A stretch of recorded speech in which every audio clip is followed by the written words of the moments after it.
kita sia-siakan wate yang kesempatan yang matang Allah berikan kepada kita, pergunakan dengan sebaik mungkin.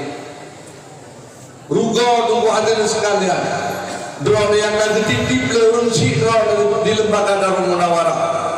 Apabila drone penuh sia-sia, apabila drone gagal dalam pendidikan, pertama ulun tuan sendiri malai dengan Allah.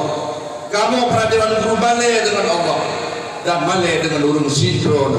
Di akhir kegagalan yang tidak ada kemampuan kamu dalam mendidik drone sebagai kader-kader agama di masa yang akan datang, kader-kader penerus untuk memimpin umat, memimpin agama di masa-masa yang akan datang. Dan Tuhan untuk hadirin sekalian, untuk 10-20 tahun yang akan datang, ulamanya untuk drone yang mbak uronya abu-abu gede yang kalimo kamleke lupa yang umum, gure-gure drone yang mbak uronya kalimo kamleke lupa yang umum.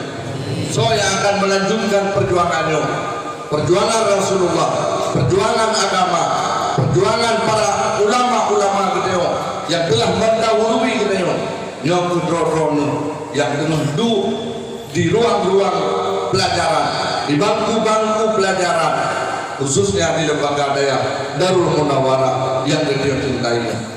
Maka oleh karena demikian ulun tuan berharap sangat, sungguh-sungguhlah wahai tunggu sekalian.